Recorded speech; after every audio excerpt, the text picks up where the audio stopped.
Hi, my name is Jen. I am the provincial parent liaison for our AFKA program.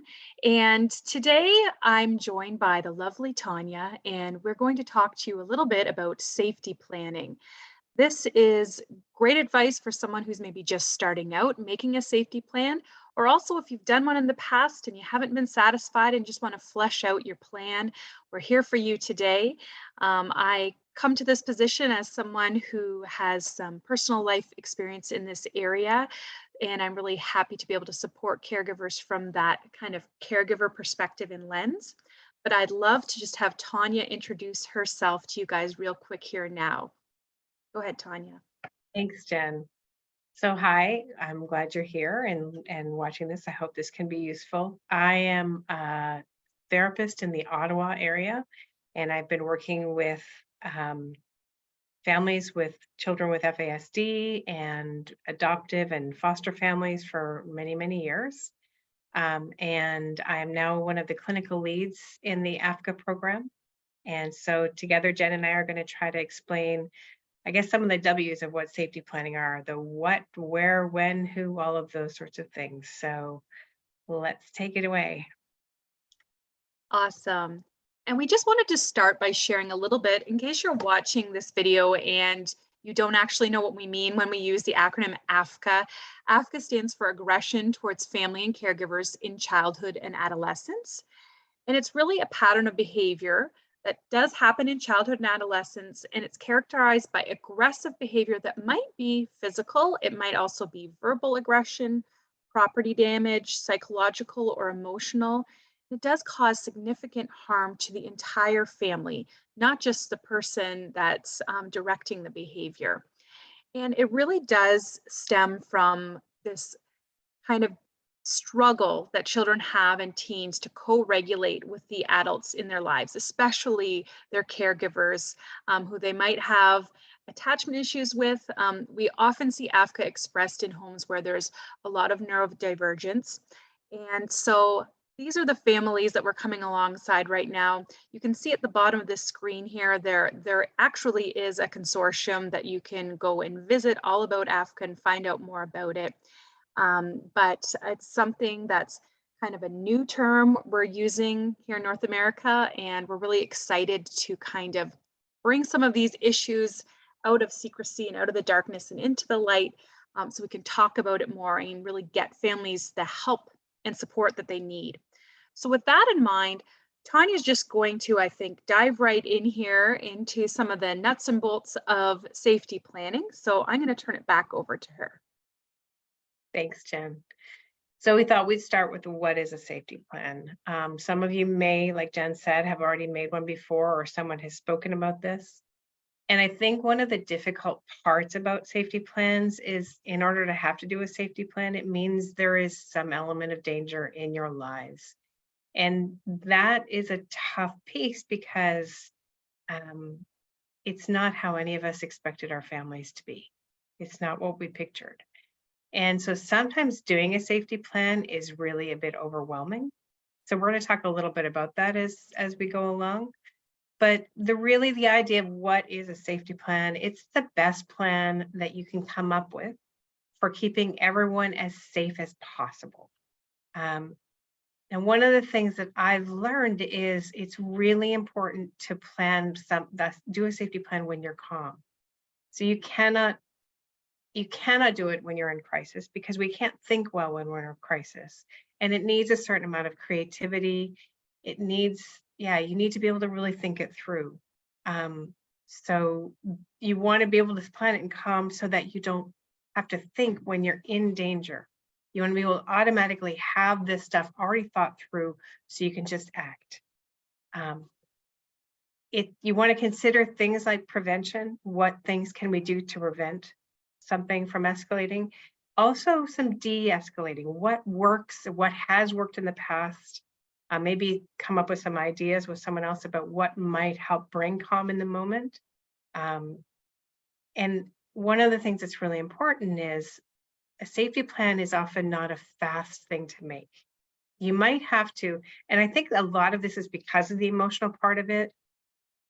you might sit down and try to do it and need to walk away and come back to it. I think about kids when they have learning disabilities doing homework and they get escalated and they have to go take a break, come down and come back to their homework.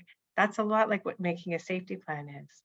And sometimes actually we need someone to co-regulate with us when we're creating a safety plan, because it's really hard to think it through.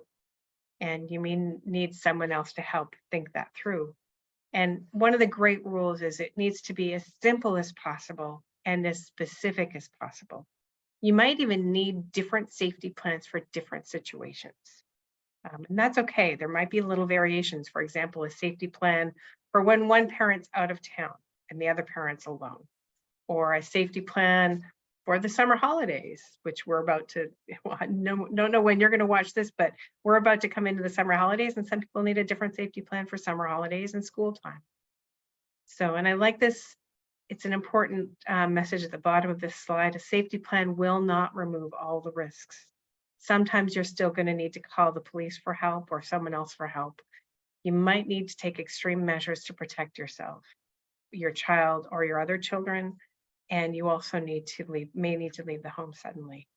And this is to try to prevent that, but sometimes we cannot outthink all of the things that could happen. So who? I thought I would kind of organize this with the W's. So who do you want to have involved, and who is this about? So first of all, who can help? And I mentioned already a co-regulator. A co-regulator is someone, if you think about someone that you can sit with that can help you feel more calm, because the calmer we are, the better we can think. So you want someone who it might be a professional. You may have a social worker involved. You may have a therapist that can help you through. Maybe someone that works for our agency can help you through. One of the parents that you work with, maybe just another parent that you know, or a relative, someone that you feel brings you safety and might be able to non-judgmentally help you talk this through. You also might want your children to be involved. Even the child who expresses AFKA, or children who express AFKA, might have, when they're calm, some things that they can add that can give you information and help you with a safety plan. But your other children also might be able to help you think of things that will work for them. And they also might go along with your safety plan better if they've been part of planning it. And again, a professional like a social worker or a therapist might be a really good option as well.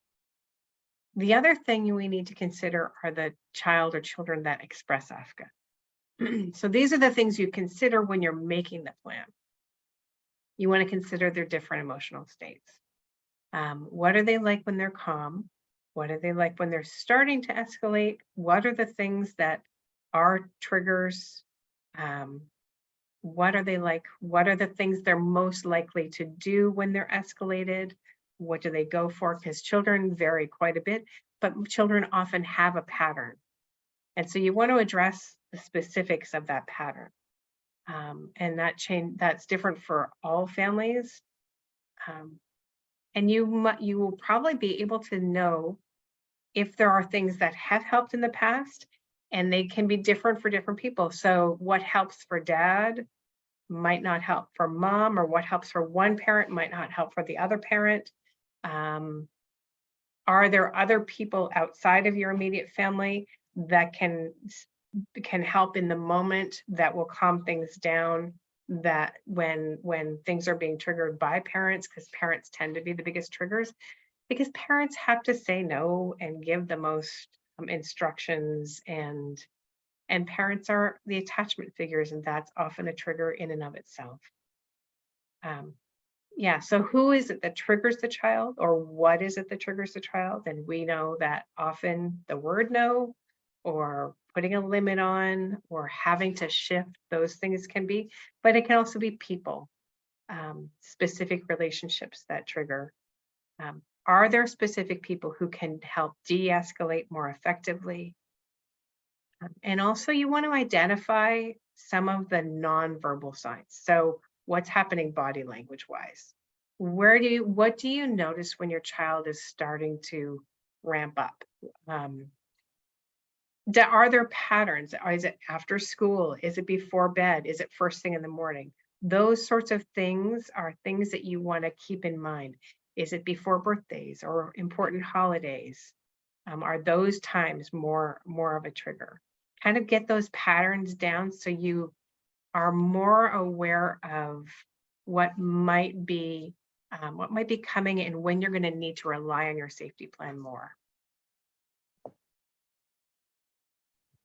And we wanted to talk a little bit about supporters and their role in your safety plan.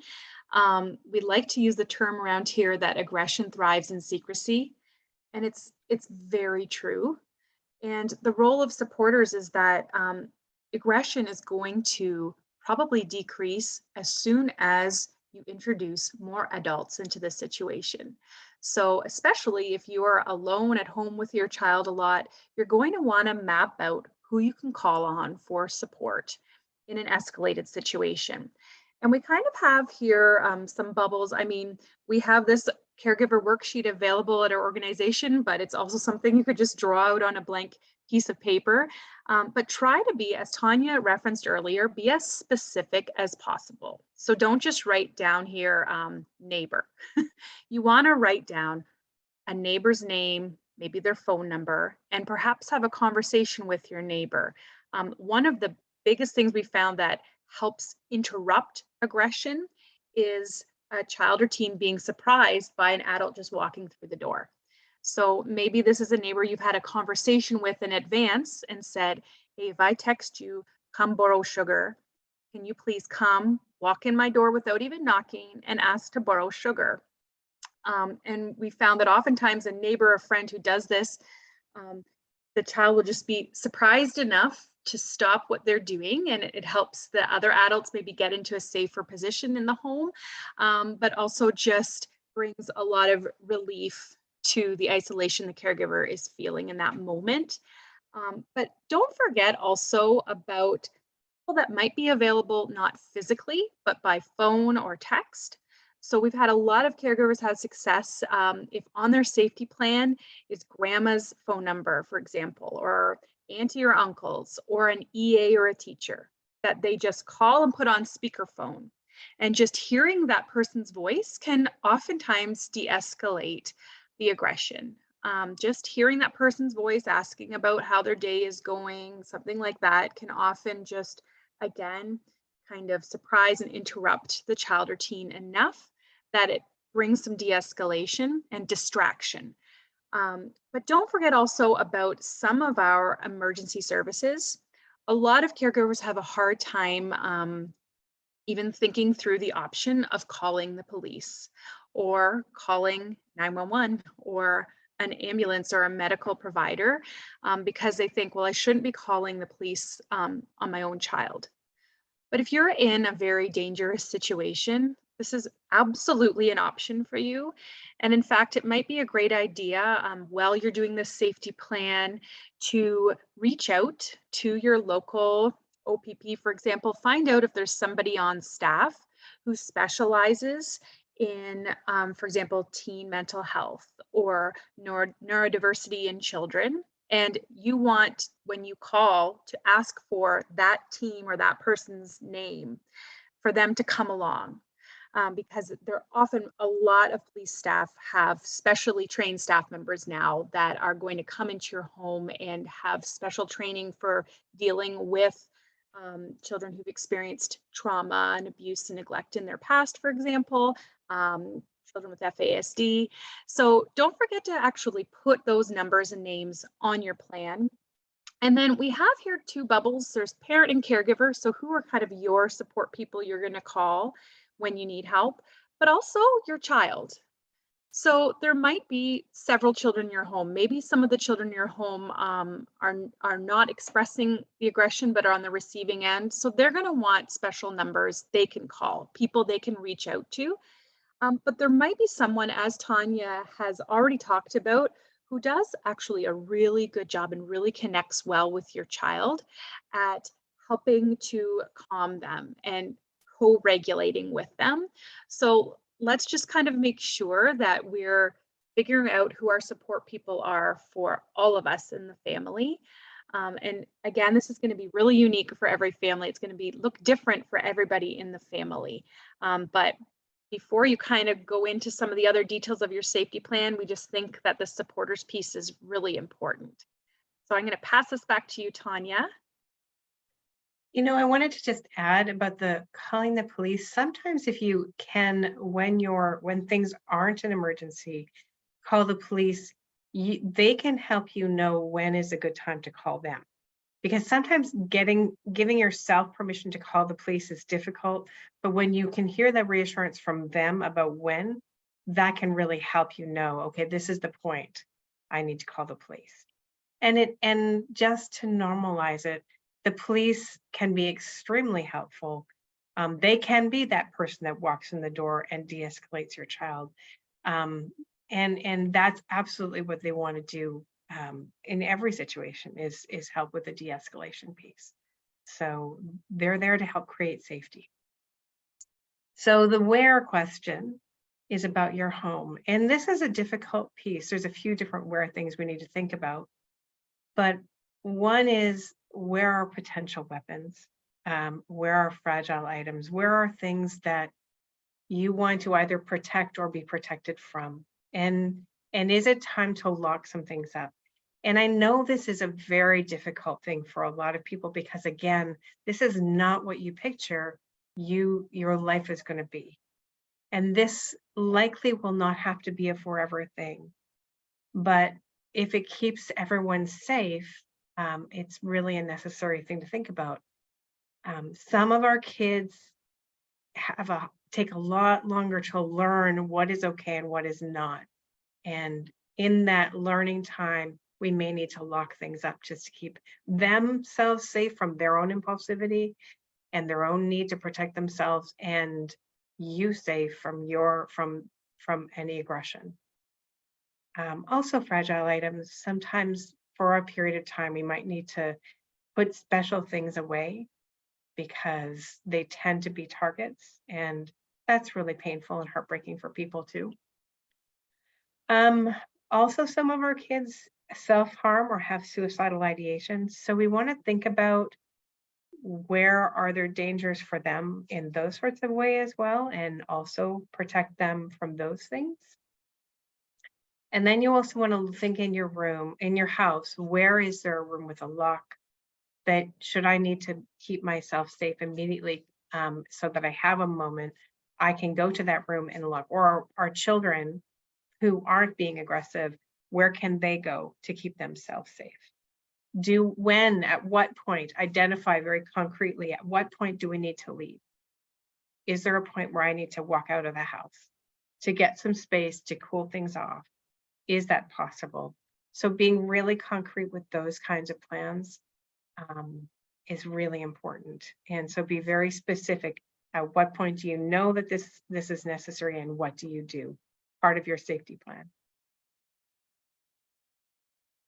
And just from a practical standpoint, it's really, I think, very important to think about how you're going to write this safety plan out. Some people have a hard time with the idea that they're going to create a visual safety plan somewhere in the house that everyone can see, because they feel like that's maybe embarrassing when people come over. But I like to look at it as, we have lots of people have on their fridge a plan. If there's a fire in the home, where's our meeting place? Where are our exits? They have all their emergency numbers for a babysitter that might come over. A safety plan is no different. So if you want to create one, you can personalize kind of your own document. Our organization does have a printable that you can use to kind of fill out what you're going to do in certain situations. What are some de-escalation tactics? Who are my emergency contacts? But I think it's really important, whatever plan you use, that maybe the whole family is involved. It could be something that's using pictures or graphics or symbols if there are children in the home who reading is a problem for them. So maybe like a symbol or a picture is going to be a really good reminder. And you're going to be specific. As Tanya mentioned, okay, we need to have a room that has a lock on the door. Perhaps for your family, that's what you need. And you're going to make sure on your plan that everyone in the house is going to know this is the room we go to. So just like if there's a fire in the house and we meet by this tree outside, in this specific situation, this is the room we're going to go to.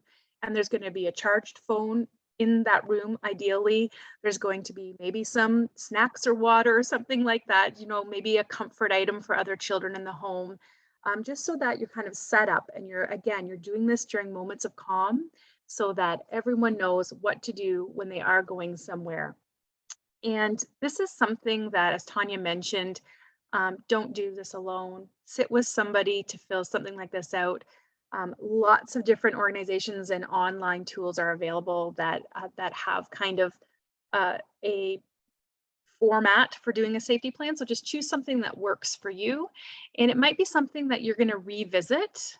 Maybe it's every 6 months, maybe it's every season, and you're going to refill it out to adapt to an adapting situation, an evolving situation.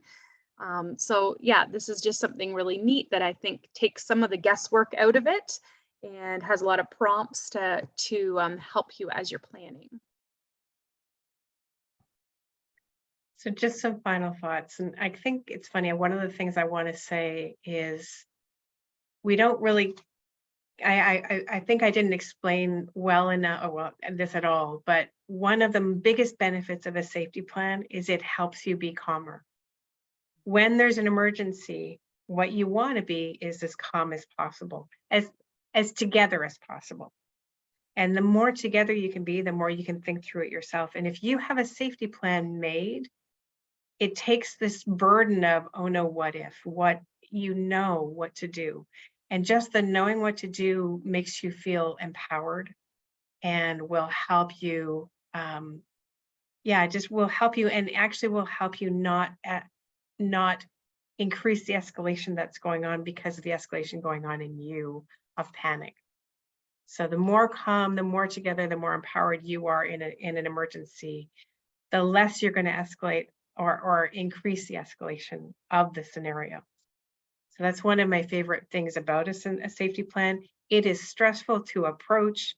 It's not so bad to do, and then it feels great once it's done, or better once it's done. So the final tips, this is just a summary. Create your safety plan when things are calm. And if that's just bits of time and it takes a couple of weeks, that's fine. Definitely ask for help. Each family member has different needs.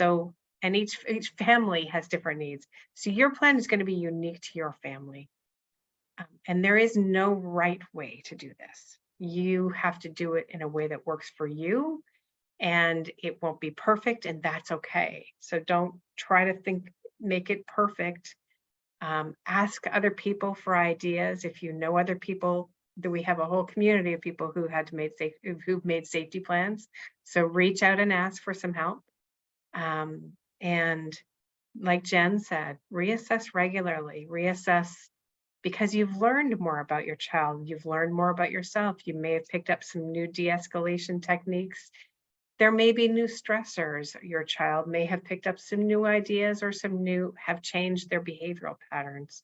So make sure and look at it every so often and just go, oh, we don't need that bit, but let's add this new bit.